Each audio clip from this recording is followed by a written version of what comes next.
40 दिन का इस लॉकडाउन और इस लॉकडाउन के बीच जो तीसरा फेज अब चल रहा है, उससे पहले सरकार की तरफ से जो गाइडलाइन दी गई है उसमें कुछ राहत, कुछ रियायतें अब लोगों को देने की कोशिश की जा रही है। तो 2 हफ्ते का जो लॉकडाउन बढ़ाया है, उससे पहले सरकार की ये कोशिश, जहां पर लोगों को कुछ दिक्कतें हो रही हैं, दिक्कतों का सामना करना पड़ रहा है, क्योंकि ये दिक्कतें कहीं ना कहीं देखा जाए तो सिर्फ लोगों के लिए नहीं, सरकार के लिए भी, क्योंकि इस मुश्किल समय से फिलहाल सरकार को भी निपटना है और ऐसे में वो फिलहाल कुछ रियायतें यहां पर दे रही है। तो शराब की दुकानों को खोलने का फैसला सरकार की तरफ से लिया गया और ऐसे में कई राज्यों में आपको बता दें कि शराब की दुकानें अब एक एक करके खोली जा रही हैं। लगातार तस्वीरें भी अलग अलग जगहों की हम आपको दिखा रहे हैं। तो उत्तराखंड में सुबह 7 बजे से शाम 4 बजे तक का वक्त तय किया गया है, तो यूपी में सुबह 10 बजे से शाम 7 बजे तक ये दुकानें खुली रहेंगी।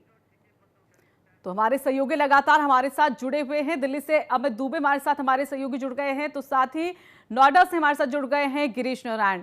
अमित, सबसे पहले आपका रुख करना चाहेंगे। कल दिल्ली के सीएम अरविंद केजरीवाल भी सामने आए और दिल्ली देखा जाए तो रेड जोन में है, लेकिन फिलहाल वहां पर शराब की दुकानों को खोलने को लेकर यहां पर परमिशन दे दी गई है।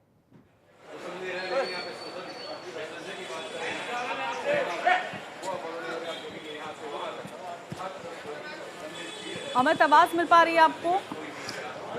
जी बिल्कुल, देखिए सबसे बड़ी देखिए अगर दिल्ली की बात करें तो दिल्ली की टाइमिंग थोड़ी सी अलग है। 9 बजे से और शाम 6 बजे तक दुकानें खुलेंगी और हमारे पीछे यहाँ पे देखा जा सकता है कि किस तरह दुकान खुल चुकी है और तमाम लोग जो है वो लाइन लगे। अगर लाइन की बात की जाए तो ये लाइन बहुत ही बड़ी लाइन यहाँ पे आपको दिखाई देगी और बाकायदा अगर हम इसकी बात करेंगे तो सैकड़ों की संख्या में यहाँ पे लोग आ चुके हैं। पूरा सर्कल जो है, यहाँ से लोग सुबह ही आके बैठे हुए थे, अपनी बारी का इंतजार कर रहे थे। हालांकि काफी दिनों के बाद दुकान खुली है और ये एक बड़ी वजह है कि जिस वजह दुकान की साफ सफाई और वहां पे सामान को सेट किया गया है।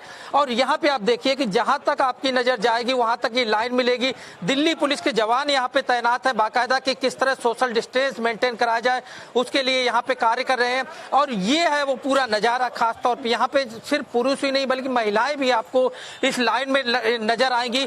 और यहाँ पे कोई प्रतिबंध नहीं है। जिस तरह से इतने दिनों के बाद ठेके खुले हैं, पुलिस मॉनिटर कर रही है, पुलिस की जिम्मेदारी है। सर्कल की बात करें तो यहाँ पे बाकायदा सर्कल बनाए हुए हैं, जो 2 गज की दूरी की बात की जा रही है। लोग खड़े हुए नजर आ रहे हैं क्योंकि यहाँ पे लोगों को पता था कि 9 बजे जो है वो दुकानें खुल जाएंगी और ऐसे में जब ये 9 बजे दुकानें खुल जाएंगी तो उसके बाद उससे पहले ही यहाँ पे लोग जो है वो तमाम नजर आए हैं। और किस तरह से दुकान पे लोग यहाँ पे बाकायदा लीकर की शॉप से दुकान यहाँ पे खरीदा जा रहा है, इस बात का नजारा यहाँ पे साफ तौर पर देखा जा सकता है। बिल्कुल बिल्कुल अमित, साफ तौर पर देखा जा रहा है कि जो शर्तें हैं उनको फॉलो किया जा रहा है। एक बार फिर से लौटेंगे आपके पास, गिरीश का रुख कर लेते हैं।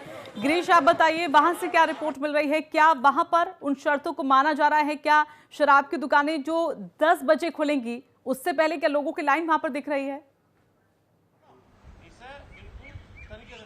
जी, फिलहाल नोएडा की बात करें तो नोएडा में भी जिलाधिकारी ने देर रात गाइडलाइन जारी की हैं। जो कंटोनमेंट एरिया हैं उनके अलावा जो अन्य इलाके हैं वहीं पे ही शराब की दुकानें खोली जाएंगी। तो आप देख सकते हैं मेरे पीछे यहाँ पर कुछ लोग इकट्ठा जरूर हुए हैं, लेकिन जिस तरह से आप कहें कि एकदम से भीड़ इकट्ठा हो गई, ऐसा नहीं है। फिलहाल जो दुकान है उसके बाहर सर्किल बना दिए गए हैं और जो मास्क और सैनिटाइजर का भी इस्तेमाल किया जाएगा, जो दुकान की तरफ से बताया गया है। फिलहाल पुलिस की फोर्स भी यहाँ पे है कि किसी तरह की कोई अफरा तफरी ना फैले, कोई ज्यादा भीड़ इकट्ठा ना हो, उसके लिए पुलिस के जवान भी यहाँ पे तैनात हैं।